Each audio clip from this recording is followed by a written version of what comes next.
olha a gente aqui e essa semana com um advogado, hein? Quem diria que teríamos um advogado nesse canal e que está cada vez se tornando mais importante no nosso meio de dados. A gente está aqui com o Matheus Sturari, só para vocês conhecerem um pouquinho do background desse homem. Ele é formado em Direito pela FMU, fez pós-graduação em Direito Contratual na Escola Paulista de Direito, fez especialização em Direito e Economia pela Unicamp, fez MBA em Marketing Digital, olha só que interessante, na FIAP, e tem a certificação de gerenciamento de programa de privacidade, que vai ser muito do nosso bate-papo aqui, para entender um pouquinho o que é toda essa nova lei que está vindo aí em cima e que interfere direto no nosso trabalho como cientista de dados e que também é muito importante. Matheus, muito obrigada pelo seu tempo, pela sua disposição. E o Matheus, a gente está fazendo uma parceria, né? A gente se conheceu tem mais ou menos o que tempo aí, Matheus? Eu acho que faz o quê? Uns 6 meses, 7 meses, mais? Um pouquinho, talvez? Talvez um pouquinho mais. A gente se... O Matheus é uma pessoa muito comunicativa, então já fica aí a dica de que vocês vão poder conversar com ele, porque ele fala bastante, ele responde tudo. E ele assistiu... Eu falo bastante. Coisa de advogado, não é? Fala, a gente fala muito. Tem que cortar a gente de vez em quando. Maravilhoso. E o Matheus assistiu um podcast que eu gravei com um conhecido dele, que era um outro advogado, e aí ele me abordou para ver se ele entendia um pouco mais até da parte técnica que tem por trás, de uma vez que ele defende a lei sobre isso. E a gente começou a bater papo, no fim o Matheus agora é professor aqui na SN também, e ensina os meus alunos ali a parte da LGPD. Então, Matheus, muito obrigada pelo seu tempo, da gente poder gravar isso e compartilhar aí, principalmente para o mundo nerd, o que é essa lei, o que é isso. E aí, a primeira pergunta que eu queria te fazer, Matheus, logo de cara é: qual que é essa sua relação com dados? Como que você começou a trabalhar com isso e de onde veio esse interesse? Certo. Bom, vamos lá. Como você viu aí, eu tenho a especialização em contratos. Então, antes eu trabalhava com contratos, né, especificamente contratos.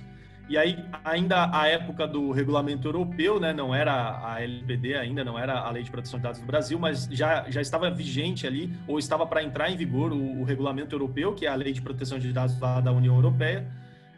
Estava para entrar em vigor, eu comecei a receber muitas demandas dentro dos contratos, né, para tratar de cláusulas de proteção de dados, esse tipo de coisa. E eu falei, bom, preciso entender esse negócio aqui para eu poder revisar esse contrato, né? E fui começar a entender para trabalhar no contrato. Eu não tinha interesse em trabalhar com isso, nem conhecia a área direito ainda. E aí, quando eu comecei a estudar, falei, epa, isso aqui é importante, esse negócio aqui é um negócio que vai pegar, que vai trazer discussões ainda, né? E aí eu decidi ir um pouco além, comecei a estudar um pouco mais e descobri que tinha um projeto de lei ainda. Na época não era a lei ainda, era um projeto de lei que já estava ali bem avançado, já tinha várias discussões. Eu falei, nossa, isso vai passar aqui no Brasil, isso vai começar a nos impactar diretamente aqui. Primeiro eu achava que a lei europeia ia nos impactar, o regulamento europeu, e depois eu percebi que tinha uma lei nacional, inclusive, que também poderia impactar ali as empresas. E na época eu trabalhava dentro de uma empresa, trabalhava na Sony, né, trabalhava numa multinacional, falava, pô, isso vai impactar meu trabalho aqui. Comecei a estudar, e aí a LGPD foi aprovada e o resto é história, né? Todo mundo tá vendo aí a avalanche de demandas, assim. Aí eu, desde aquela época, isso foi mais ou menos ali em 2017, eu comecei a me envolver com isso, faz uns 3 anos. 3 anos e meio, 3 anos ali, eu comecei a me envolver e desde então venho estudando, assim, praticamente só isso, venho trabalhando praticamente só com isso. Continuo trabalhando, claro, com um pouco de contratos ali, que é a base da onde eu vim, mas proteção de dados tomou conta de tudo, assim. Eu comecei a fazer cursos, fui atrás de certificação, etc, etc. E hoje, assim, 99%, sei lá, 97% das minhas demandas são de proteção de dados, são voltadas para a LGPD principalmente. Maravilhoso. Deixa eu entender uma coisa. Você falou que começou com a legislação europeia. Então, quer dizer, a gente já seguia regras que era pautada na forma como a Europa fazia. Veja bem. Como é que é isso? Já seguia é uma palavra muito forte. É uma expressão muito forte, né? A lei europeia, o regulamento europeu, ele vem de uma diretiva que já existia na União Europeia de proteção de dados. Então, é uma diretiva já da década de 90. E ele foi inspirado nessa diretiva. E aí, quando ele foi aprovado, que é o GDPR, que todo mundo já deve ter visto aí também, em algum lugar que todo mundo fala, quando ela foi aprovada e passou a entrar em vigor de fato, em 2018, todo mundo ficou muito assustado porque ela tinha uma aplicação extraterritorial. Então, ela não vale só para a Europa, só para a União Europeia. ela vale para qualquer lugar. E aí começou uma discussão, como é que a gente vai aplicar essa regulamentação aqui, etc, etc. E aí veio a LGPD em cima já, foi aprovada até por influência também da GDPR, e tudo começou a caminhar tudo muito junto. Nós já temos leis de proteção, leis que tratam do tema privacidade e proteção de dados no Brasil, mas não de uma forma focada como a LGPD, né? Você tem, por exemplo, o Marco Civil da Internet, já trazia questões de proteção de dados e privacidade ali. Você tem o próprio Código de Defesa do Consumidor, traz alguma coisa nesse sentido. A nossa Constituição traz ali direito à intimidade, né, também. Então, você já tem outros diplomas legais, né, outras leis que tratam do tema, mas não de forma focada, abrangente e tão direcionada como a LGPD. A LGPD realmente é um marco, assim, que mudou esse cenário de proteção de dados no Brasil, sem dúvida. Então, vamos começar entendendo o que é essa LGPD e o que significa isso para um ser humano, ou seja, eu como um cliente de alguém, o que significa isso para uma empresa e o que significa isso para um cientista de dados? O que é esse troço? Certo, vamos lá, né? Leis de proteção de dados em geral, e a LGPD é muito inspirada na lei europeia, mas não é igual à lei europeia, tá? Isso precisa ficar claro desde já. Ela não é igual. Tem muita gente que repete isso, que ela foi uma cópia da lei europeia. Ela não é uma cópia, antes fosse. Ela tem várias lacunas, a gente tem ali... É só vocês compararem as páginas, a LGPD deve ter, sei lá, umas 20 e tantas páginas aí. A lei europeia, o regulamento europeu, se considerado a partir dos considerandos, né, a partir dos comentários que ela traz, tem mais de 200. Então, assim, não é a mesma coisa, tá? Só para vocês entenderem, esse é o primeiro ponto. Mas ela é inspirada muito ali na lei europeia. E esse tipo de legislação, ela tem uma intenção que é garantir que a relação entre as empresas e os titulares de dados e as autoridades, com relação à proteção de dados, ocorra de forma harmônica ali e ocorra de acordo com algumas bases, com algumas regras e princípios e bases ali. Então, esse é o panorama geral. O que acontece? Não é uma lei que proíbe o tratamento de dados, não é isso. Não é uma lei que vem para agora acabou, não pode mais mandar o e-mail marketing, não pode mais fazer o tratamento. Não é isso. É uma lei que vem para trazer algumas regras, alguns princípios que você vai precisar cumprir, garantir que você está cumprindo e consegue comprovar que você cumpre com esses princípios, com essas normas, com essas regras que estão ali dentro, e você vai poder continuar operando ali dentro. O ponto principal, assim, que todo mundo fala e que muita gente conhece, é a tal da base legal. Ou seja, para que você realize um tratamento de dados, você precisa estar dentro de uma das bases legais que a LGPD traz. Então, você vai olhar ali o artigo 7º, tem ali os 10 incisos, né, ali no artigo 7º, que trazem as hipóteses. Se você se enquadrar ali, você está autorizado, você está tratando dados de forma legítima. Se você não conseguir se enquadrar num daqueles ali, você pode ter um problema, pode não estar de acordo com a lei. Aí, para dado sensível, muda, é o artigo 11, eu já vou falar, porque senão alguém vai me corrigir. Mas para dado sensível não é o artigo 7º, etc. Então, eu já vou trazer aqui. Não vamos entrar muito em juridiquês, mas só para que vocês saibam. Essa é a diferença. O que eu gostaria que todo mundo colocasse na cabeça desde já, não é limitado a consentimento. Não é limitado a consentimento, a autorização do titular. Então, toda vez, mas se eu não pedir a autorização, então eu não posso tratar o dado. Se eu não pedir autorização, não é esse o foco. Ela traz 10 bases legais, consentimento é uma delas. Então, você tem outras 9 hipóteses para você fundamentar o seu tratamento. Então, ela, na verdade, hoje, a LGPD, ela vem e amplia o escopo legal que nós temos. O Marco Civil da Internet só traz o consentimento. Então, a LGPD, na verdade, ela é mais flexível do que o Marco Civil da Internet. Acontece que o Marco Civil da Internet não é praticado, né? Essa é a realidade. Então, assim, na prática, se fosse levar ao pé da letra o consentimento ali, nenhuma empresa estaria adequada ao Marco Civil da Internet. Então, é realmente uma boa diferença aí. Acho que, para começar, esse é o espírito. É simplesmente trazer algumas regras para essa relação entre empresas titulares e autoridades. Então, você disse aí que tem 10 formas de eu coletar o dado, sendo que uma delas é eu pedindo consentimento do indivíduo que está me dando aquele dado. Então, quer dizer, eu posso coletar dados de pessoas e usar esses dados se eu conseguir encaixar o motivo dentro de uma dessas 10 possibilidades. Ou a pessoa me deu, ou quais são os outros exemplos para a gente entender um pouco melhor? Vamos lá.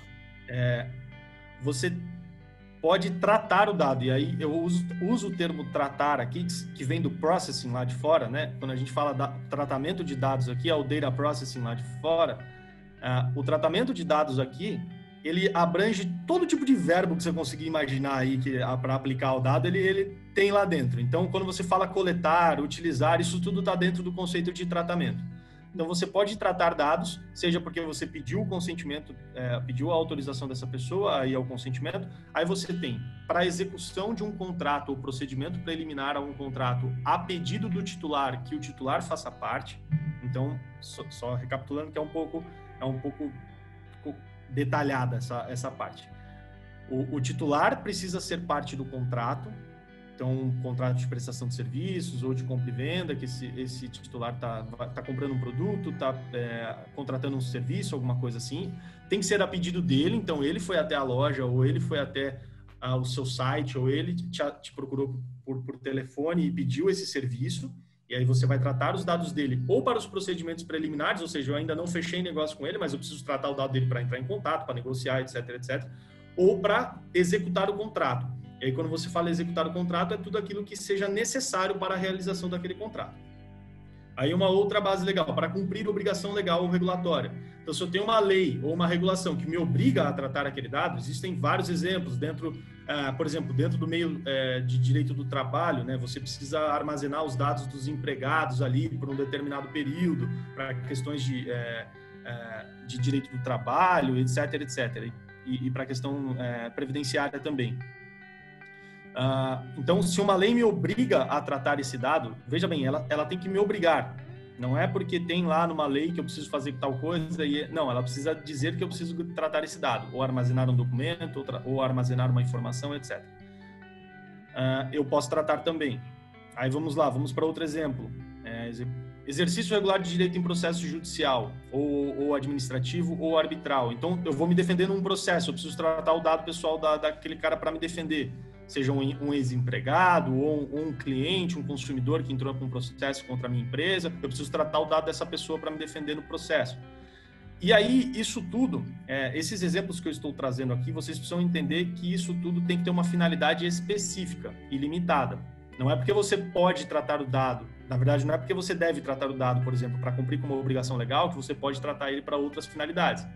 Aí você vai precisar de outra base legal. A base legal, esses exemplos que eu estou trazendo aqui para vocês, eles são sempre limitados à finalidade. Então, uma finalidade tem que ter uma base legal, outra finalidade tem que ter outra base legal. Pode ser até a mesma base legal, mas você precisa, se é outra finalidade, é uma finalidade distinta, você precisa ter outra base legal para ela. Você não pode ter uma finalidade e não ter uma base legal indicada, tá? Só terminando mais os exemplos, o principal, e acho que o que mais gera discussão, é o legítimo interesse, né? Eu não vou falar todos aqui, tem ainda lá para execução de políticas públicas, tem para outras questões, para proteção da vida, incolumidade física, tem outros exemplos, proteção ao crédito também. Agora, tem um que é o legítimo interesse, que é o queridinho aí de todo mundo, assim, na verdade, é a base mais falada. É a base mais falada. Ame ou odeie, é a que mais falam, é a que mais discutem, porque realmente ele é polêmico, né? E é a base mais ampla, que permite mais flexibilização, né? Na hora de aplicá-la. Então, o legítimo interesse realmente é a base. E o que é esse legítimo interesse? Só para explicar rapidamente aqui. Eu, como empresa, tenho um interesse comercial, por exemplo, de mandar marketing para os meus clientes. Então, para mandar as propagandas dos meus produtos novos, etc., ou dos meus serviços novos. Então, para marketing direto na Europa, isso é expressamente reconhecido como legítimo, você utilizar o legítimo interesse já. Aqui no Brasil, a gente ainda não tem essa definição. Lá você já tem essa garantia. Agora, até que ponto eu posso me valer desse legítimo interesse? Porque senão tudo vira legítimo interesse, né? É interesse da empresa, então eu trato o dado. Por quê? Porque é interesse da empresa e você fica nesse ciclo eternamente. Então tem que tomar cuidado um pouco aí para não cair assim, não achar que ela é uma carta coringa. Não é. Ela é utilizada para algumas hipóteses quando você não tem uma base legal mais específica ali em cima. Eu falei que eu falo muito, hein? Eu tô achando ótimo, mas a gente tá entendendo. Então, quer dizer, quando a gente tá falando dessa lei, uma coisa que a gente vê muito, assim, em troca de ideias entre os cientistas de dados, é de que é uma lei que impacta diretamente a gente. Não, ela impacta várias coisas, porque um RH, na hora de mexer com aquele dado ali, ele também tem que seguir essa lei, e não é só de fazer modelo, não é só de usar para o meu próprio negócio, mas também para qualquer outro tipo de ação, isso deve ser vigorado e feito da melhor forma. Todo tipo de tratamento com dado, inclusive físico, viu? Às vezes as pessoas pensam que é só para meios eletrônicos e digitais. Não, se você tem lá o formulário físico lá da pessoa armazenado, você está tratando o dado pessoal. Entendi. Então, quer dizer, e se uma vez que eu tenho um dado pessoal, eu tenho que ter um motivo do porquê tê-lo, e eu só posso usá-lo para aquele motivo. Então, eu estou pensando aqui um RH, que tem dados dos funcionários. Se ele está alegando que aquilo ali é para tratar a lei e para seguir todas as recomendações que a lei impõe, ele não poderia usar, por exemplo, para fazer um modelo de People Analytics, por exemplo. Poderia. Só que aí é uma nova finalidade, ele precisa de outra base legal. Ele vai precisar, por exemplo, usar o legítimo interesse ou a própria execução do contrato de trabalho, dependendo do que for o outro uso. Ele não precisa... Não é porque você tem uma finalidade, uma base legal, que acabou, você não faz mais nada. Não. Você pode ter outras finalidades. E aí você tem que ter outras bases legais. E quando você diz ter uma base legal, significa o quê? É ser capaz de justificar o porquê você está usando aquilo. Enquadrar a sua finalidade. A justificativa que você está falando é a tua finalidade. Eu trato o dado por quê? Porque eu preciso pagá-lo. Eu preciso tratar o dado da conta bancária para pagar o salário dele. Esse para pagar o salário dele é minha finalidade. E essa finalidade específica de pagar o salário precisa estar fundamentada por uma base legal. Que aí são aqueles 10 incisos que eu mencionei. Então, você pega aqui, a finalidade de pagar o salário está dentro da execução do contrato de trabalho dele. Ponto. Acabou, você está coberto. Então, é uma questão muito mais de estar coberto no quesito do que a lei me permite fazer. E eu posso, então, pegar o mesmo dado que é usado para uma finalidade legal, colocar ele em outra, porque eu também tenho o meu legítimo interesse aqui de entender o comportamento desse meu funcionário. O legítimo interesse sustentar, sim. Se o legítimo interesse se sustentar, sim. E aí, só um ponto. Essa é a parte de legitimação do tratamento. Tem todo o restante da lei, né? Que você precisa cumprir. Então, assim, essa é uma parte da lei. Depois a gente vai ter toda a parte de direito dos titulares, que você precisa ter um procedimento para atender os direitos desses titulares. Tem a parte de transparência, você precisa informá-los, ter uma política de privacidade, ter privacy notices. Tem a parte de garantir a segurança da informação, esses dados precisam ser armazenados de forma correta, você precisa cumprir com todos os princípios. Então, assim, essa parte daqui que eu estou falando, ela é a principal, porque sem ela você não pode tratar dado, ponto. É a sua autorização primária. Se eu não tenho nenhuma base legal, eu não posso nem tocar no dado. Agora, se eu tenho a base legal tudo, agora vamos olhar para o restante da lei, que tem outras obrigações que eu preciso cumprir aqui. E uma dessas obrigações, pelo que você falou, é avisar o dono do dado que eu estou usando aquele dado, por exemplo, com uma funcionalidade de legítimo interesse para fazer um modelo de campanha de marketing, como você colocou. Pode ser. E aí a empresa que for a controladora, né, que é a responsável, só fazendo uma diferenciação aqui rapidinho. Controladora é o agente de tratamento, né, é a empresa que está tratando o dado. Pode ser uma pessoa física, mas vamos falar em empresa aqui que eu acho que fica mais fácil. Então, é a empresa que está tratando o dado e que toma as decisões sobre esse tratamento. Então, é ela que manda, vamos dizer assim. É muito complicado, é muito complexa essa discussão do conceito de controlador. Acho que não vale a pena a gente entrar aqui para não trazer uma discussão muito jurídica, muito técnica aqui da área. Eu acho que não seria tão produtivo, mas se vocês quiserem, podemos falar. Agora, essa empresa que é a controladora, ela precisa garantir essa informação, essa transparência, estão lá nos princípios do artigo 6º, se não me falha a memória.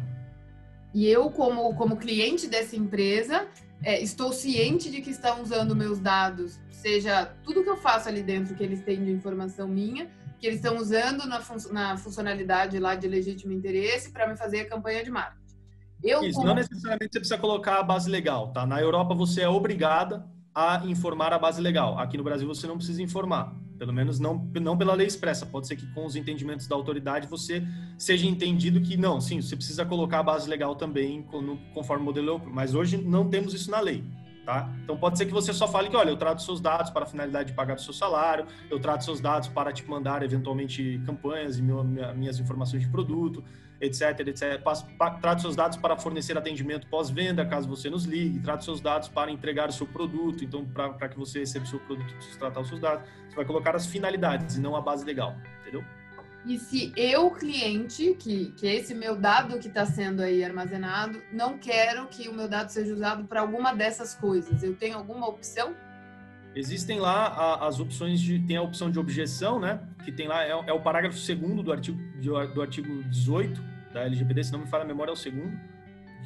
Gente, eu fico impressionada. Advogado fala exatamente aonde está escrito no texto. O cérebro de vocês é tenho que saber, pelo menos isso eu tenho que saber, né? Alguma parte aqui do meu trabalho eu tenho que saber. O resto eu enrolo, mas essa parte pelo menos eu tenho que garantir, entendeu?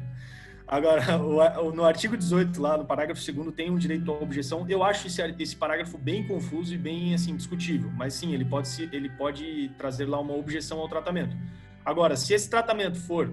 E aí tem a parte também dos direitos à exclusão. Eu posso falar, eu quero que você pare de tratar e apague os meus dados pessoais aí do seu banco, etc. Agora, se eu tenho uma obrigação legal, por exemplo, ou se eu tenho uma necessidade de tratar esse dado para a execução do contrato, eu vou ter que tratar. Eu vou falar para ele, olha, eu não vou apagar, eu não vou parar de tratar porque eu tenho uma obrigação legal, ou porque isso aqui é essencial, senão eu não consigo prestar o serviço, eu não consigo executar o contrato. Ou se, por exemplo, eu não vou apagar porque eu posso utilizar isso aqui para me defender num processo judicial, caso você entre com uma ação contra mim. Então, se eu tiver uma outra base legal que não seja o consentimento, se for o consentimento, ele pode revogar. Então, se você pedir a autorização dele, ele pode ligar lá e falar, eu não quero mais. Ponto. Aí você tem que cumprir mesmo, não tem o que fazer. Então, se você tiver outras bases legais, você pode negar esse tipo de pedido. Agora, isso tudo assim, nós não temos casos disso ainda no Brasil, então não temos uma jurisprudência formada sobre como é que isso vai ser interpretado, até que ponto eu posso negar, quando eu não posso negar, quando eu posso atender, até porque, e aí eu quero só trazer uma curiosidade, tem lá no artigo 18, tem um inciso que fala que o titular de dados tem direito de pedir a anonimização, a exclusão de dados ou a exclusão de dados desnecessários, inadequados ou tratados de forma em desconformidade com a presente lei. Se eu atendo esse pedido do titular, eu estou assumindo que eu estava descumprindo a lei. Como é que eu vou atender isso? Eu não vou atender. Se eu falo para ele, tá bom, eu vou apagar, de fato eu estava tratando dados desnecessários aqui. Eu não posso fazer isso, porque eu não posso tratar dados desnecessários. Está escrito lá na lei, princípio da necessidade. Então, esse é um artigo para mim que, assim, sempre eu vou negar, porque se eu atender, eu tô meio que assinando aqui um recibo de que eu tô descumprindo a lei. Então, eu não posso atender. Então, assim, tem algumas coisas que ainda realmente a gente fica, assim, vendido, porque eu não sei como é que isso vai ser interpretado. A gente não tem como saber isso ainda, porque não temos casos desses ainda no Brasil. Então, a gente vai ter que aguardar um pouco para ver. Isso é uma coisa que eu sofro muito quando eu começo a falar de coisas de lei, porque você já falou várias vezes na sua frase, depende de como vai ser interpretado. Ou seja, está muito na mão do juiz ali, de quem está tomando a rédea daquele negócio. Então, quer dizer, eu posso interpretar de N formas, eu agora entender de um jeito, e quando eu for, alguém vier me cutucar, ele entender de outro e eu acabar me ferrando também. Então, é possível essas coisas. Seja bem-vindo ao mundo jurídico. Gente, isso é muito trabalhoso. Eu admiro muito quem tem coragem de trabalhar com um negócio desse, que pode ser tudo ao mesmo tempo. Se bem que em análise de dados também tem muito disso. Mas eu imagino que o de vocês não deva ser algo tão simples também, tá? Assim, eu não tenho certeza, mas eu imagino que não deva ser algo tão simples. E aí me conta uma coisa, a lei no Brasil, ela já está vigorando? Então todo mundo já tem que estar nessas conformidades? Como é que está em quesito tempo? Se a pandemia atrasou? Como é que foi isso? Vamos lá, a lei não está em vigor. A gente tem uma situação com a vigência da lei que é muito complicada. Eu vou explicar aqui para vocês, vou tentar fazer da forma mais clara, mas é uma bagunça, tá? Então, se não ficar claro, eu repito, tento esclarecer de alguma outra forma. A lei entraria em vigor agora em agosto de 2020.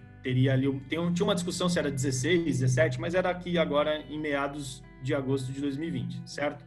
Ela entraria em vigor. Aí tem uma medida provisória, tinha um projeto de lei. Primeiro, vamos lá, projeto de lei que veio lá do Congresso, projeto de lei do Congresso, acho que foi do Senado o projeto, foi aprovado, tudo e sancionado. Esse projeto adiou as multas, então ele passou a parte das sanções, na verdade, sanções administrativas, dentre elas as multas, para agosto de 2021. Isso já foi sancionado, então assim, penalidades, sanções administrativas da LGPD só em agosto de 2021. Ponto 1, isso não significa que você não possa ser processado, por exemplo. Você pode tomar um processo, você pode ser condenado judicialmente, você pode ser penalizado por outras leis, por outras autoridades, etc, etc. Mas as sanções da LGPD só em agosto de 2021. Isso já é ponto garantido, foi sancionado já, o projeto de lei já virou lei, acabou. Agora, quanto à vigência, quando é que ela passa a valer, né? Quando é que passa a valer o jogo aí da LGPD? Era em agosto.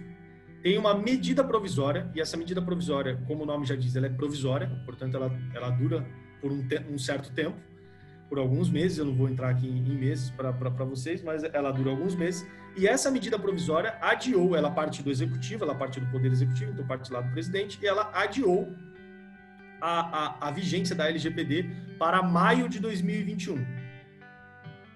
Tá? Então, ela não é agosto para maio. Hoje, essa medida provisória está vigente e, portanto, a vigência da LGPD seria maio de 2021.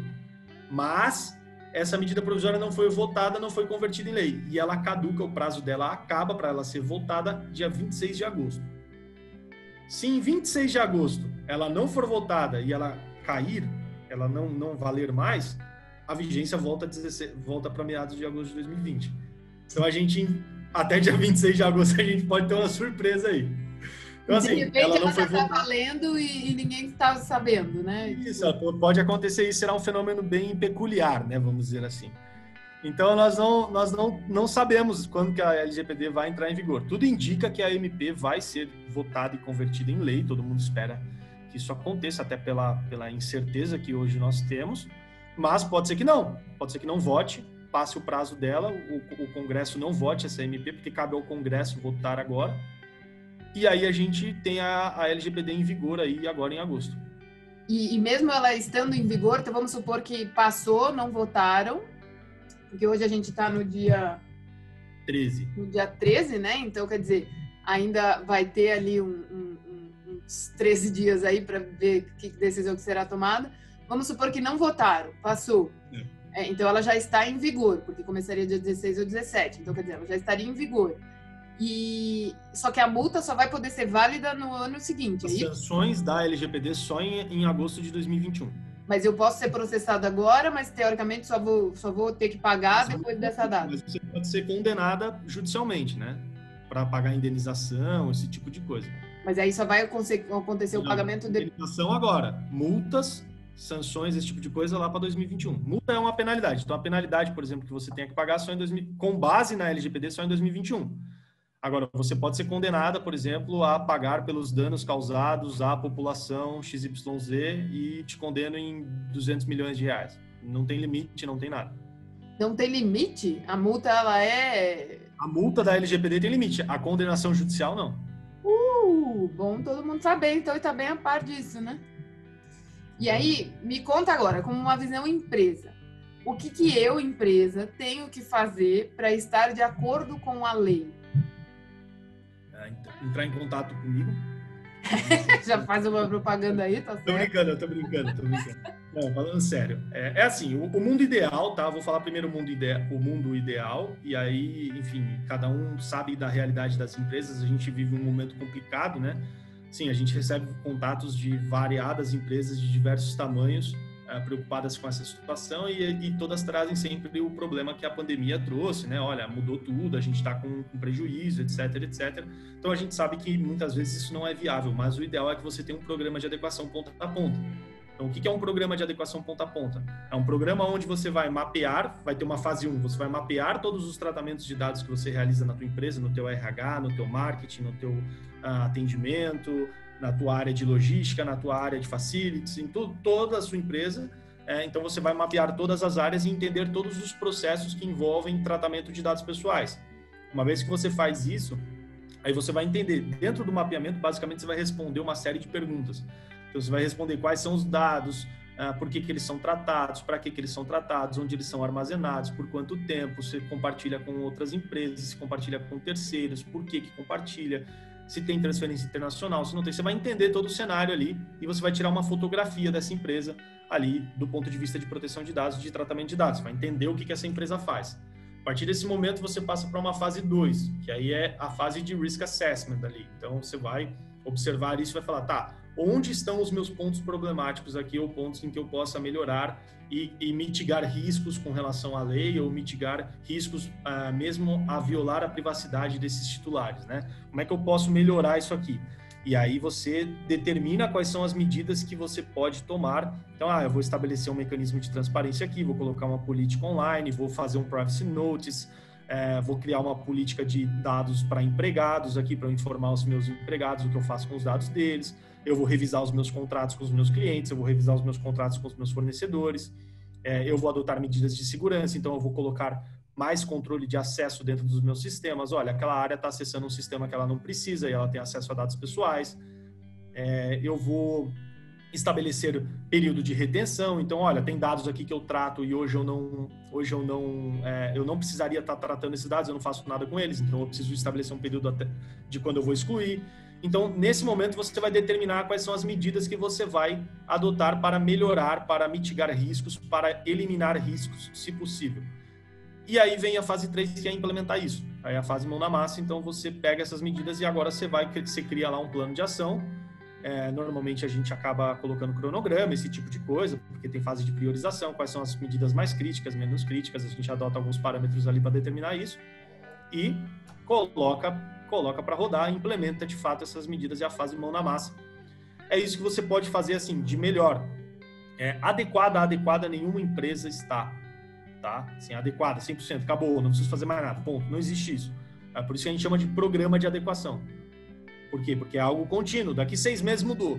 Daqui 6 meses a sua empresa mudou, já mudou o sistema, mudou o processo, você tem que refazer, tem que mapear sempre. Então, é um processo contínuo. A gente orienta, inclusive, que seja revisado periodicamente. Agora, você pode ter toda essa estrutura robusta estabelecida para que, caso você tenha um problema, você consiga demonstrar que, olha, eu adotei várias boas práticas, eu tenho várias medidas adotadas, e aconteceu, eu tive um incidente de segurança, ou eu tive um problema com o titular de dados, ou de fato eu estava tratando esse dado de forma inadequada, mas eu tenho todo um programa de adequação colocado aqui, eu tenho alguém responsável por isso aqui dentro, você precisa nomear alguém responsável, né? Eu tenho validações, eu tenho procedimentos onde passa essa análise de privacidade em algum momento. Você demonstra que você tomou medidas para estar adequado. Agora, uma garantia, um selo... Aliás, fica aqui já a dica, se alguém te vender um selinho adequado aí, pode esquecer que isso aí não vale nada. Sim, de verdade. Pode ser até que você dê uma sorte lá de que tem alguma coisa boa aí no meio, mas um selo, assim, alguma coisa nesse sentido, não é assim que funciona, até porque daqui 6 meses você não está mais. Entendeu? Então, assim, é um trabalho contínuo, árduo, então, assim, esse é o mundo ideal. Agora, eu sei que isso não é a realidade para várias empresas, e o que eu tenho acostumado a orientar para pessoas que falam assim para mim, mas eu não consigo contratar um programa desse, eu não tenho dinheiro, eu não tenho pessoas, eu não tenho tempo para gastar com isso, eu tenho outras prioridades. O que eu falo não vá comprar pacotões aí de medidas. Toma essas medidas aqui que com certeza você pelo menos já garantiu alguma coisa, e toma uma política aqui, um contratinho ali e tá tudo feito. Você vai perder tempo e vai ter retrabalho. A realidade é essa. A melhor opção é você tentar ver se alguém internamente não pode se informar e fazer isso minimamente, do que você contratar só por contratar para falar que adotou meia dúzia de medidas ali e não vai ter um efeito depois no futuro. Pelo menos assim, é o que eu acho, e aí é uma visão muito pessoal, tá? Assim, eu sou um profissional do meio, pode ser que tenha outros que discordem de mim, mas eu acho que não vale a pena você fazer esse tipo de coisa, porque você não vai estar adequado e isso não vai te garantir nada, você vai só ter um retrabalho e gastar dinheiro à toa. Que isso, pelo que eu estou entendendo, serve para todas as empresas. Então, desde uma padaria que tem ali dados dos funcionários, eventualmente dados de clientes para fazer entregas, que tem telefone, que tem endereço, até uma oficina, tudo que é negócio pequeno, inclusive, e aí entra muito no que você falou. Até uma própria costureira, ela teria que estar antenada à lei, porque ela vai ter dado pessoal. E aí, assim, o que eu sempre falo, é claro, quando a gente fala isso parece um absurdo, né? Que, sei lá, a lojinha aqui da esquina tem a mesma aplicação da lei que o Magazine Luiza. Não é assim que funciona, né? Não é assim que funciona. Então, assim, é óbvio que haverá uma ponderação com relação às diferenças. O Código de Defesa do Consumidor, ele vale para todas as empresas. Ele é diferente para a lojinha da esquina aqui do que para o Magazine Luiza. Então, assim, é óbvio que são questões de... A lojinha aqui da esquina vai ser cobrada num nível muito menor do que um Magazine Luiza vai ser cobrado, né? Por uma questão dessa. Só dando um exemplo aqui, nem sei, Magalu, só um exemplo, tá? Mas todos... Não fique chateado, tá? O porte dele é outro, né? Ele está num outro patamar. Isso, é um negócio completamente diferente. Agora, isso não significa que você não precisa tomar algumas medidas mínimas ali, pelo menos, se você puder, né? Claro, para se adequar. E o que eu costumo falar é, às vezes o cara é uma empresa pequena, às vezes a empresa ela é pequena, mas sim, é uma empresa. O meu tio tem uma empresa pequena de engenharia. Meu tio tem uma empresinha, uma empresa de projetos de engenharia ali, é uma empresa bem pequena, bem enxuta, mas é uma empresa ali e tal, roda ali os seus... Tem clientes grandes, tem grandes clientes que trabalham com eles. E às vezes ele, eu sou quem que vai se preocupar com a empresinha de engenharia aqui? Ninguém nem vai lembrar que eu existo, né? Tem tanta outra empresa e o cara fica com isso. Só que uma multa para a empresa do meu tio impacta muito mais do que uma multa para o Magazine Luiza. Ações judiciais para a empresa do meu tio impacta muito mais do que o Magazine Luiza. E não vamos ficar só nas sanções. Perder contratos para o meu tio porque não tem questões de proteção de dados impacta muito mais do que para uma grande empresa. Então, você que é pequeno, você que tem uma estrutura enxuta, pode ser que chegue um cliente grande para você e fale, e aí, o que você está fazendo para a LGPD? E aí você fala, não tenho nada. O cara fala, putz, então eu vou ter que te cortar, porque a gente está fazendo um bid agora e esse é um dos requisitos, porque no meu programa esse é um dos requisitos. Entendeu? Eu sou obrigado, pelo meu compliance, a considerar isso na minha contratação. E aí, desculpa, você foi cortado do bid porque você não tem uma estrutura mínima. E essa estrutura mínima de uma empresa menor, principalmente em consultoria, e é onde eu queria meio que chegar, porque quando a gente fala de ciência de dados, tem muita gente que trabalha como freelancer. Freelancer é uma empresa que está prestando serviço para alguém. Então, eu como freelancer, me colocando numa situação assim, eu devo também estar dentro e de acordo com a lei para eu poder atender os meus clientes maiores, que eventualmente vão vir me contratar com esse discurso que você colocou. Olha, se você não tem nada, eu não te contrato. E aí eu me ajusto. Como que fica essa relação? O dado, ele tem que ser manipulado no ambiente desse cliente maior ou pode ser levado para a máquina do freelancer? Nesse momento, esse freelancer, ele aumenta as responsabilidades dele com relação ao dado? Como é que fica esse processo? Essa questão de se vai ser tratado no ambiente interno, isso precisa ser decidido pelo pessoal de segurança da informação, né? A gente costuma, assim, questões técnicas, a gente tenta intervir o mínimo possível, é claro que a gente tem uma noção. É óbvio que se isso pudesse ser feito dentro de um ambiente controlado pela empresa que é dona do dado, ali, dona entre aspas, que quem é dono do dado é o titular, mas a empresa que é controladora do dado puder manter isso dentro de casa, é óbvio que é melhor, mas controle ficar, do ponto de vista de segurança da informação, me parece melhor. Agora, quando você me faz essa pergunta, eu sei onde você quer chegar, né? Como é que fica essa relação, como é que isso funciona? O que vai acontecer é, se você trata o dado dentro da tua máquina e dentro dos seus sistemas, você pode, e aí a gente vai entrar naquela discussão do conceito de controlador, até que ponto você pode tomar decisões ao passo de não ser considerada controladora. Porque, em tese, quando você é contratada como uma freelancer nesse sentido, você é operadora de dados. Então, você está tratando o dado pessoal, amando e em nome de uma empresa que está te contratando, certo? E essa empresa toma as decisões, tanto que ela, assim, ela começa o tratamento de dados, ela para o tratamento, se ela falar assim para você, corta, não quero mais que você trate, você tem que obedecer. Você não pode utilizar esses dados para outras finalidades, cara, aquilo que a gente até conversou um pouco antes, no sentido de que se você recebeu esse dado para uma finalidade, que é prestar o serviço XYZ, você não pode pegar esse dado e começar a utilizar para outras finalidades. Na verdade, você até pode, só que aí você vai passar a ser controlador. Primeiro você vai violar um contrato aqui, provavelmente, se for um contrato feito por mim, você vai violar esse contrato, porque eu vou colocar que você não pode fazer isso. E aí, além de violar esse contrato, quando você passa a fazer isso, você vai se tornar controladora, porque aí você toma as decisões, você determina a finalidade, você determina o que vai ser feito com esse dado. E aí você tem as responsabilidades de um controlador de dados nos modos da lei, lá conforme a lei estabelece. Mas antes não, antes você está tratando o dado em nome da outra empresa. Se você se limitar a isso, a cumprir ali, a empresa é controladora, você é operadora. Em tese, eles têm que dar o direcionamento sobre como é que o tratamento de dados vai ocorrer.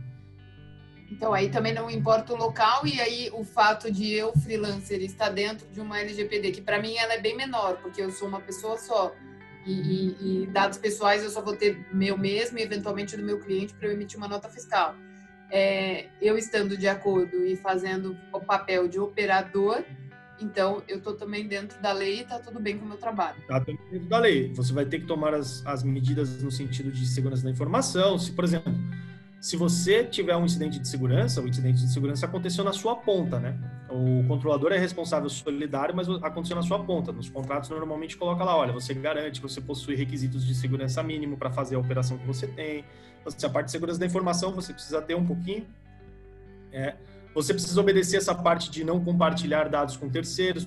Por exemplo, você não vai poder compartilhar com quem você quiser, você vai precisar da autorização do controlador, você vai precisar seguir algumas regras ali que são determinadas pelo controlador. Na lei europeia, isso já vem, inclusive, na própria lei, quais são essas condições.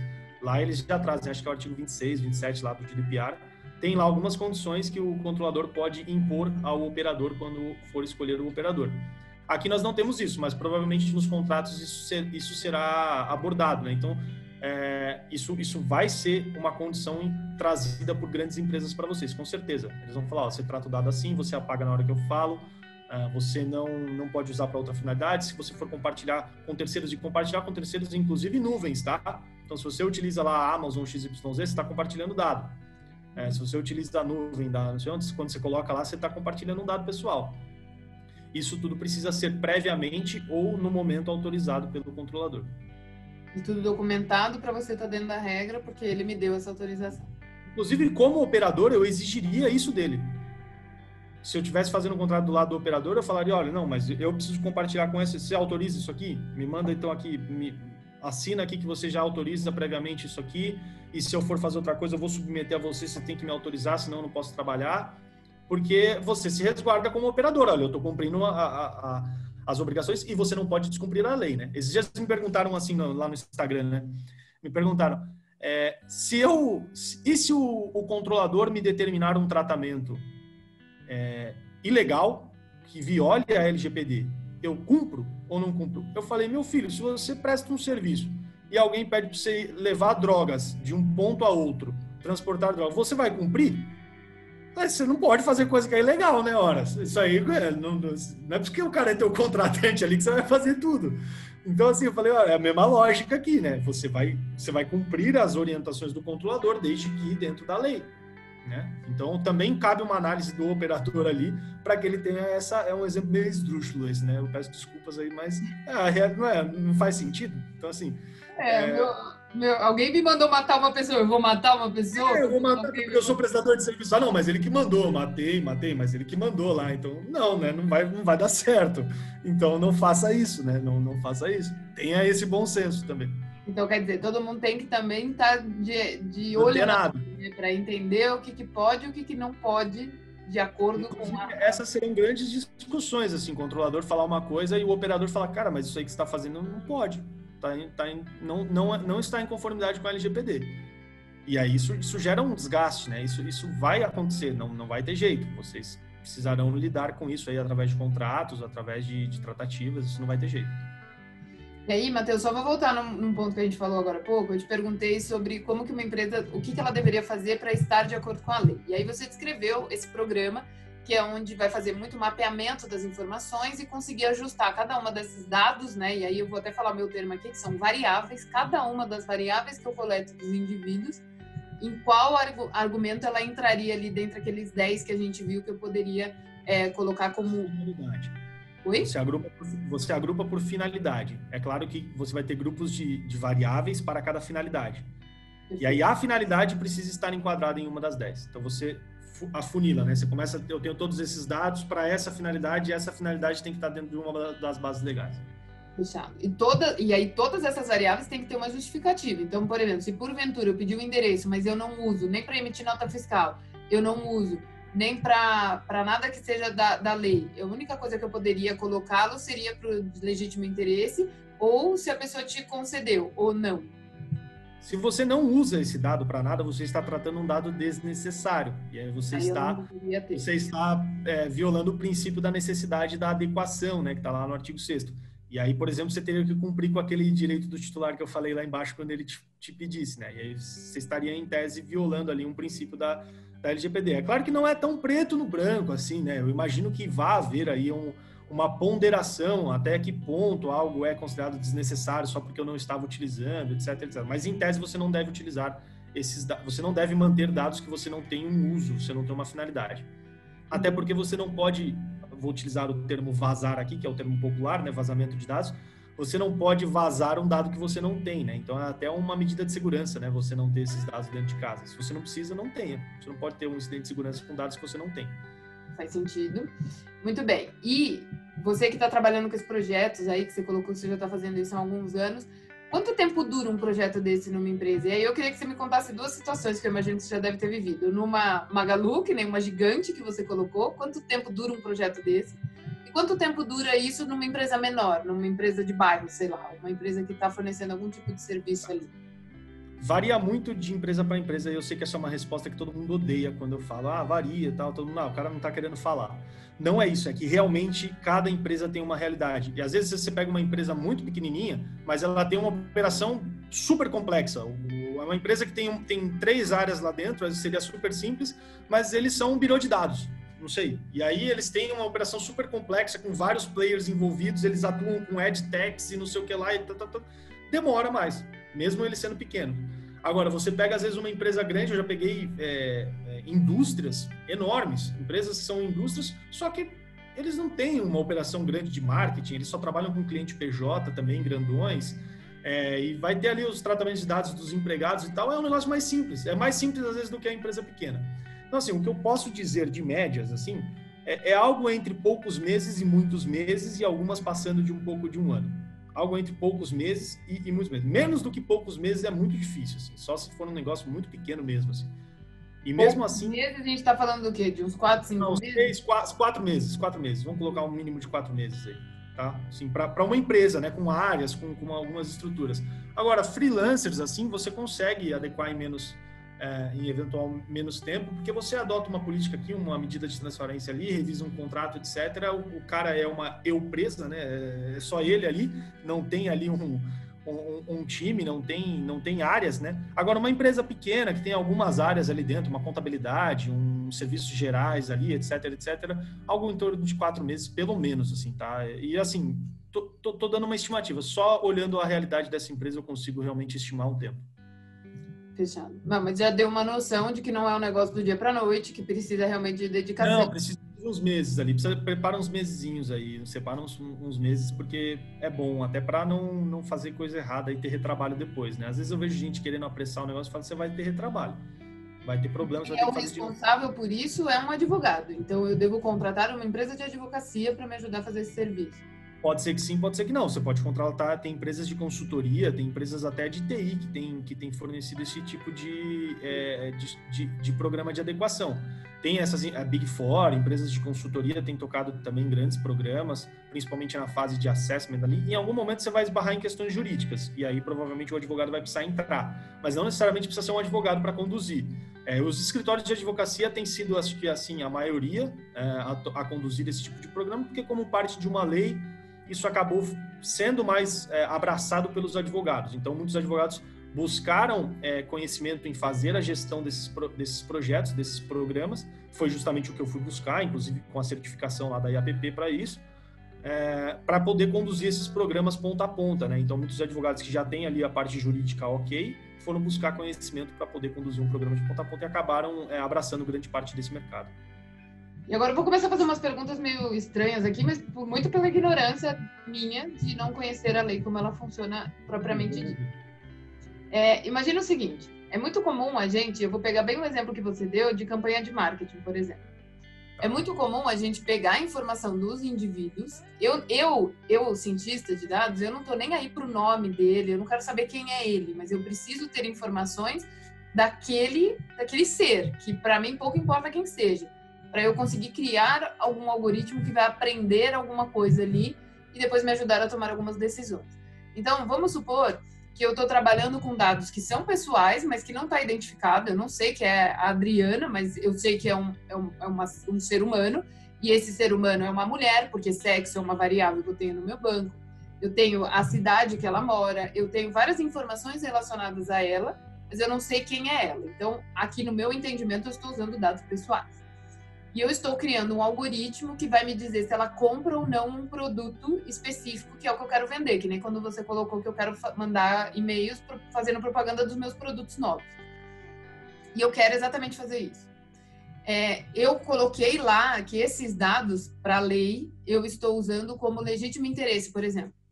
Então, eu preciso usar aquilo para os meus fins próprios de manter a minha empresa funcionando e eu continuar vendendo. A Adriana, que é aquela linha, que eu não sei quem é, mas a Adriana, que é aquela linha, ela poderia pedir para tirar algum dado dela dali de dentro, certo? Então, eu não quero mais que vocês usem a minha informação de sexo, ou de raça, ou sei lá o que for. Nesse momento, esse meu modelo, ele já está pronto, ou seja, ele já entendeu aquelas variáveis e já criou uma equação que eu uso e deixo o que a gente chama de produção, que é aquele negócio me cuspindo o próximo indivíduo, o próximo e-mail que chegar, eu vou fazer aquela propaganda ou não vou? E, nesse momento, o cliente, Adriana, pediu para tirar aqueles dados dali. No momento que aqueles dados foram extraídos, eu tenho que tirar aquela informação da base de dados que roda qualquer modelo meu que está ali dentro, porque eu tenho que estar de acordo com a lei. No momento que tiro, um dos tratamentos que nós, cientistas de dados, fazemos quando eu não tenho uma informação é inferir aquela informação. Então, eu corro um risco de, vamos supor que a Adriana pediu para tirar o valor da renda dela. Então, antes a Adriana ganhava lá 10 mil e nesse momento ela é um dado faltante, que a gente chama de miss. Então, ela é um miss. Para o meu modelo poder trabalhar em cima desse indivíduo, eu vou ter que supor alguma coisa ou eu vou tomar alguma ação que foi definida pelo cientista de dados. Então, eu posso, por exemplo, agrupar dados faltantes e falar todo mundo que for dado faltante cai nessa regra. Ou eu posso inferir um valor baseado em outras informações daquele indivíduo. E aí eu estimei, então é como se fosse um chute, eu chutei que aquele indivíduo ganha 5 mil reais. E o meu modelo trabalhou e caiu lá de fazer uma propaganda ou não fazer uma propaganda. Esse fato de eu inferir um valor, ou seja, de eu supor um valor analiticamente, porque eu estou fazendo um estudo em cima disso, ele entra como um dado pessoal, eu posso fazer isso mesmo essa pessoa tendo pedido para tirar, ou isso pode ser entendido de alguma forma diferente e isso poderia ser alguma coisa que eu esteja fazendo errado, por exemplo? Vai depender muito da interpretação. Olha a resposta maravilhosa, né? Vai depender muito da interpretação. Mas eu vou começar dizendo o seguinte. Primeiro ponto, você é operadora neste caso, tá? Então, quem é responsável é a empresa, você é a empresa de analytics, não a Adriana, titular de dados do exemplo. Então, vocês, cientistas de dados, serão operadores. A empresa de vocês estarão trabalhando como operadores de dados dos controladores que são seus clientes que contratam esse tipo de serviço de vocês, certo? Quando chegar lá a solicitação para eles e eles te falarem para apagar, e vocês fizerem isso, isso continuará sendo... Você continuará tratando os dados pessoais daquela pessoa, ainda que você não saiba quem é. O controlador de dados sabe, então é um tratamento de dados, tá? É um tratamento de dados pessoais, que tem que estar de acordo com a lei. Então, esse tratamento de dados dessa base que você monta inteiro é um tratamento de dados pessoais. Por quê? Porque aquelas informações linha a linha que você tem, mesmo que você não identifica, o seu controlador identifica, que é quem é o responsável ali pelo tratamento. Ele sabe quem é. E quando ele te passa essas informações para que você faça um trabalho e devolva esse tipo de coisa para ele, isso é uma operação de tratamento ali, é um compartilhamento de dados para uma finalidade de fazer estudos e determinar campanhas de marketing, por exemplo. Eu poderia chamar desse jeito aí, da forma que você colocou. Com relação à substituição do dado, pode ser considerado um dado pessoal, porque eu posso dizer que você vinculou a uma informação como se fosse um comportamento, ou como se fosse outras informações que o titular não fornece diretamente e você atribui a ele. Então, ali você está atribuindo uma informação de salário ou de renda a um titular de dados e, portanto, isso passaria a estar dentro de um grupo de dados pessoais que estão sendo tratados na operação determinada pelo seu controlador, certo? Então, eu entendo que sim. E se no esse é um ponto de vista que pode ser tomado. O outro ponto de vista pode ser no sentido de que não, de que esse dado é um dado XYZ, é uma informação aleatória que eu coloco no meu modelo e não entraria como dado pessoal, não entraria como uma informação dentro do dado pessoal. Só que isso não diz nada, porque o tratamento continua ocorrendo. E o resultado do tratamento pode continuar prejudicando ou não aquela empresa, ou aquela pessoa, ou pode continuar incomodando ou não aquela pessoa, pode continuar ou não sendo considerado ilegítimo ou não. Se o tratamento de dados for considerado legítimo como um todo, você vai continuar rodando normal. Se ele for considerado ilegítimo, no sentido de que você não tem uma base para fazer isso aqui, essa parte da sua operação de excluir o dado e colocar não vai importar. Porque se a base legal cair como um todo, não importa se você teve que colocar uma informação aleatória ou não. O restante já é ilegal, entende? Então, tudo depende da tal da interpretação e literalmente da forma como eu vou agir. Sim, tudo vai depender desse ponto de vista. A meu ver, sim, vai ser considerado um grupo de dados pessoais ali dentro desse tratamento. Você vai colocar eles ali vinculando a uma pessoa, mesmo que equivocadamente. Então, por exemplo, se eu atribuo uma nota XYZ de um score de crédito a uma pessoa, ela não me deu essa nota, mas eu atribuí àquela pessoa, aquela é a nota do Matheus. Isso entra dentro de um grupo de dados pessoais ali, dentro do tratamento de score de crédito, tá? Porque aquela informação é a informação do Matheus com relação ao score de crédito dele. E o controlador tem esse poder de identificar que é do Matheus aquilo ali. Então, entraria ali, da mesma forma que um perfil de consumo, esse tipo de coisa. Se o Matheus gosta mais de comprar coisas de manhã, ou de tarde, ou de noite. Se o Matheus sai de casa muito mais à noite ou pela manhã. Se o Matheus frequenta muito mais a Zona Norte ou a Zona Sul. Esse tipo de informação também que é inferida e atribuída a esses titulares de dados também entram ali como tratamento de dado pessoal. Então, quer dizer... Então, até geolocalização é considerado um tratamento de dado pessoal, né? Então... É porque se remete ao indivíduo, né? Faz sentido. Mas então, o que eu estou entendendo é assim, as empresas, elas podem fazer tudo desde que elas encontrem uma base legal para fazer aquela determinada ação e que ela tem que atender a necessidade do dono do dado, que no caso da história era a Adriana, que o dono do dado quer. E, eventualmente, ela vai ter que deletar aquilo dali. Não bem o que ele quer, porque ele pode querer algo e eu posso não cumprir com o que ele quer, porque eu tenho outra base legal, eu tenho outras justificativas, outras finalidades. O que é? Base legal é, sim, um ponto essencial. Se você não tiver, você não pode tratar. Então, base legal é, sim, só que tem todo o restante da lei. Então, sim, você tem que ter um procedimento para cumprir com os direitos dos titulares. Se, por exemplo, direito ao acesso, você precisa ter um jeito de informá-lo sobre isso, dar acesso a ele sobre isso. Olha, nós tratamos esses dados assim, etc, etc. Seus dados são esses, a gente mantém isso para as finalidades XYZ, você explica isso para ele. Você tem que ter uma política de privacidade ali, ou um privacy note, você vai fazer um comunicado ali para ele, dizendo, olha, como nós tratamos os seus dados, vai tomar mecanismos de transparência, então, vai tomar direito à informação, né, que ele tem, o dever de informar. Você vai manter isso tudo documentado, tem a questão de prestação de contas, você tem que ter o controle disso dentro de casa. Tem uma série de outras questões além da base legal, né? Mas, sim, a base legal...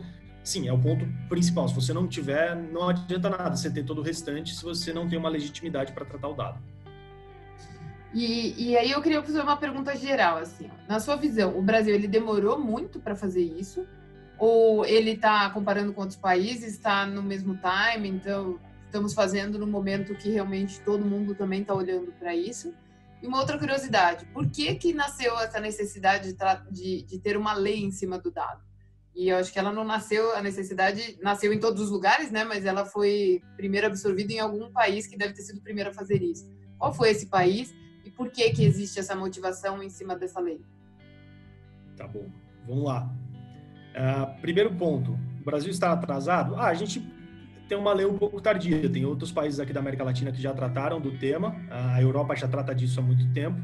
Os Estados Unidos, todo mundo acha que é um país que não tem lei de proteção de dados, mas na verdade eles têm várias leis setoriais, então eles têm uma série de leis de privacidade lá, mas elas são setoriais e não são nacionais, né? Agora há uma discussão forte para ter uma lei nacional de proteção de dados lá, por conta do GDPR, por conta de uma discussão envolvendo o Privacy Shield, que era um acordo entre a União Europeia e Estados Unidos para compartilhamento de dados, e agora parece que esse acordo caiu ou foi invalidado pela Corte de Justiça da União Europeia, e isso está gerando uma série de discussões aí sobre a necessidade de ter uma lei geral de proteção de dados nos Estados Unidos.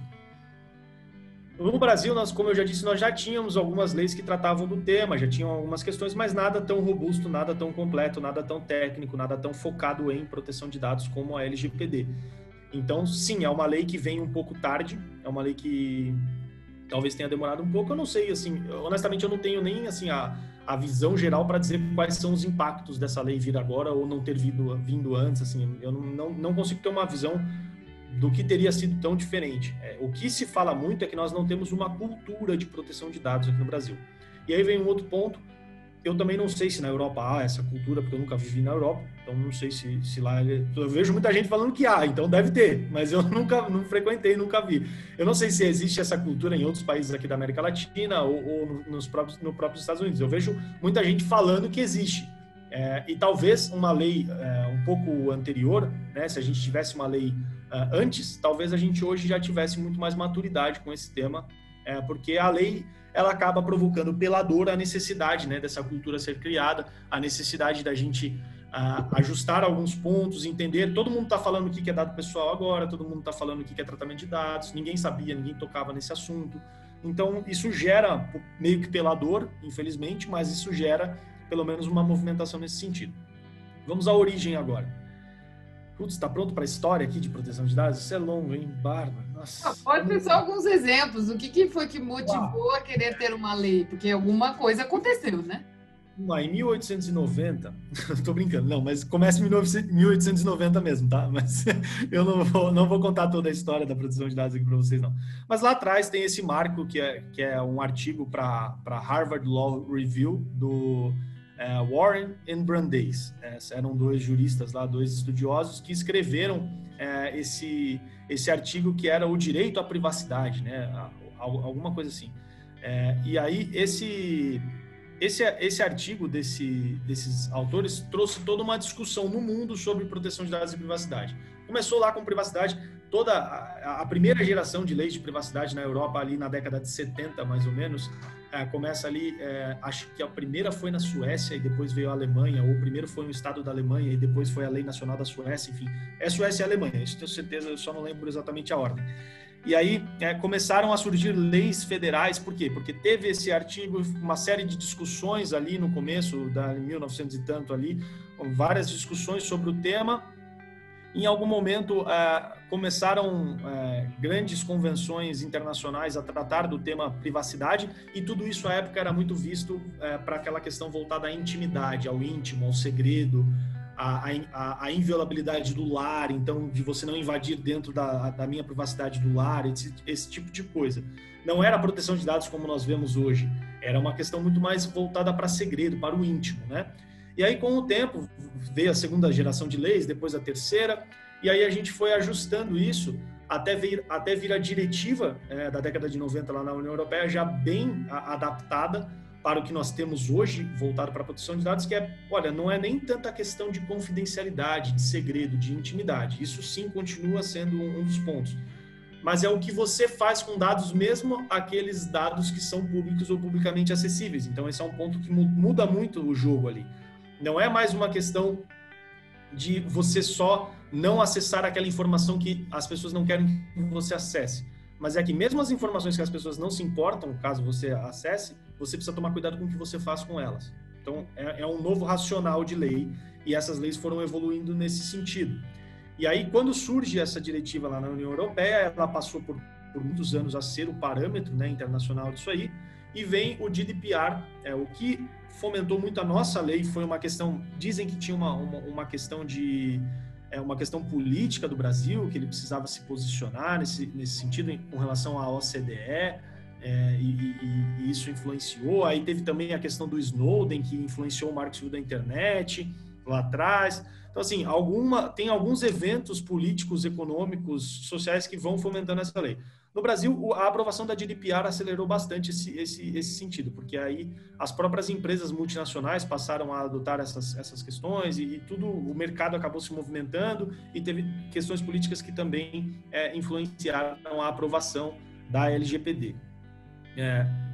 Só voltando um pouco, passa da privacidade, daquele negócio do íntimo, para uma questão de o que você faz com os dados, e com o avanço dos bancos de dados, das tecnologias, isso tem se transformado cada vez mais, né? Então é muito mais uma questão de autodeterminação da informação, o que você faz com os meus dados, eu quero ter poder sobre eles, esse tipo de coisa, do que não mexa nos meus dados, não tenha acesso às minhas informações, não é isso. Então, você tem várias fases de leis de proteção de dados ao longo da história, e a nossa atual, ela tem muito mais esse conceito de, tudo bem, você pode ter acesso, não é um segredo, mas cuidado com o que você faz aí, porque você pode violar essa lei. Sensacional. E aí eu acho que, então, na minha cabeça aqui, o que eu começo a entender um pouco melhor é de que tem um lado super bom, que vai fazer com que as empresas tenham dicionários de dados mapeados para poder prestar a lei.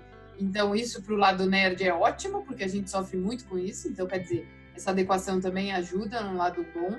É de que eu posso usar, sim, as coisas, desde que a gente esteja enquadrado na conformidade da lei, ou seja, o advogado vai ter que entender o que eu faço para ele poder classificar ali da melhor forma, e eu vou continuar fazendo daquele mesmo jeito. E se eventualmente algum indivíduo que quiser que tire aquela informação dali, a gente tira aquele cara e a vida segue igual, porque a maioria dos outros estão ali dentro e a gente vai continuar trabalhando e gerando os resultados necessários. Amém, acho que valeu muito a pena o papo para dar uma visão aqui para o nosso universo nerd, o que significa essa lei, que ela ainda não está sendo vigorada, né, mas que se não for votado já estaria em vigor, né, a partir do dia 16, e que se for votado a partir de março, né, você falou, do ano que... Se for aprovada, né, se for aprovada a MP em maio de 2021. Em maio de 2021, e aí todo mundo já tem que estar dentro dessas regras, então até interessante que se for votado, tomara que seja, a gente tem aí o período ganhou que aí um prazer. A média para você se colocar dentro da lei, né? É o tempo médio para que isso aconteça. Eu costumo dizer que quem não começou está atrasado, né? Não tem jeito, é um trabalho muito, muito contínuo.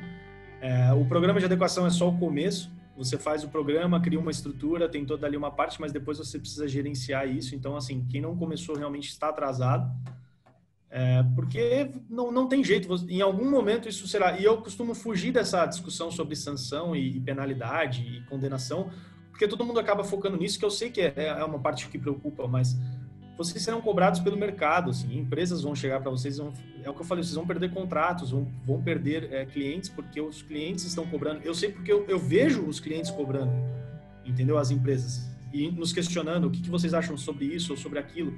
Então, assim, isso vai chegar em algum momento, não tem jeito. E é um fato, eu que sou uma empresa pequenininha também já vejo isso, já perguntam, já questionam. Então, é fato, isso que você falou é muito verdade. E aí, Matheus, sempre na hora de terminar, eu peço alguma recomendação para o entrevistado. E no seu caso vai ser bem diferente, né? Porque agora eu sempre peço recomendação para o mundo nerd, né? Então, a recomendação que eu queria que você desse é exatamente para o mundo nerd, mas o que um cientista de dados ele tem que se preocupar com relação à lei? Qual seria um caminho para estudar e entender um pouco mais? O que são os pontos realmente importantes que eu tenho que estar de acordo? Porque eu, como funcionário de uma empresa, eu também tenho que entender a lei para eu não cometer nenhum equívoco dentro da empresa que eu trabalho. Quais são as preocupações e que caminho que você me recomendaria para eu não ser o zero à esquerda sobre a lei? Certo. Bom, um primeiro ponto, assim, é tentar dar uma estudada, buscar... Hoje em dia tem muito material na internet já sobre o tema. Sobre a lei europeia, sobre a parte da Europa, assim, você tem muita coisa. Então, se você pesquisar em inglês aí, Data Protection, aí, alguma coisa assim no Google, você vai achar materiais, assim, pro resto da sua vida para você ler. Então, coisa aí tem bastante na internet. Vídeos, tudo. No Brasil, nós temos um site que é muito interessante, chama LGPD Acadêmico. Lá você tem vários materiais, até sobre segurança da informação, sobre outros temas, que além de LGPD, que são muito úteis e são informações... muitas vezes básicas ali que eles trazem de forma didática. Então, é um site que eu indico para quem quiser começar a ter um contato. Um segundo ponto, entenda os pontos principais da lei. Então, vamos lá. O que são agentes de tratamento? Entenda isso. Então, para você saber, eu sou controlador, sou operador, saiba aonde você está, em qual parte do polo você está. Entenda o que são os princípios da lei. Muita gente ignora isso, mas eu sei que é um negócio que parece de advogado falando de princípio, é um negócio chato, né? Mas é importante. Então, por exemplo, aquela parte do tratar o dado desnecessário, isso decorre de um princípio. Então, assim, dê uma olhada lá no artigo 6º, entenda bem aquilo, veja se tem textos que trataram desses princípios, alguma coisa assim na internet, vale a pena. Bases legais, entenda as bases legais, não tem como fugir delas.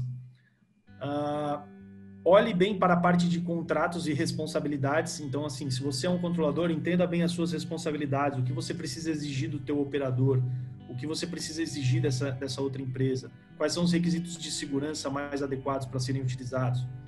Se você é um operador, o que você precisa ter de orientação dessa sua contratante? Conversa com ela.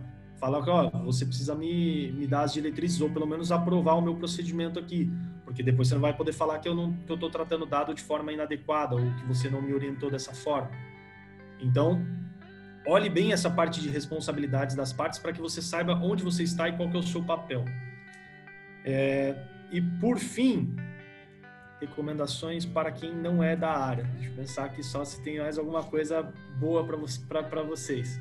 Eu olharia bem segurança da informação. Vocês que são da parte técnica e acho que da parte que mexe bastante com sistemas, com dados, acho que dá uma olhada em requisitos de segurança da informação, um olhar mais técnico para isso, trará um diferencial muito grande, até para vocês serem críticos ali na sua atuação. Às vezes você está na empresa, você está vendo uma questão que está errada do ponto de vista de segurança da informação, você mesma pode chegar pro chefe lá, pro encarregado da parte de segurança da informação e falar com ele, falar, olha, vocês precisam adotar uma medida melhor aqui, isso pode trazer uma proatividade do lado de vocês aí.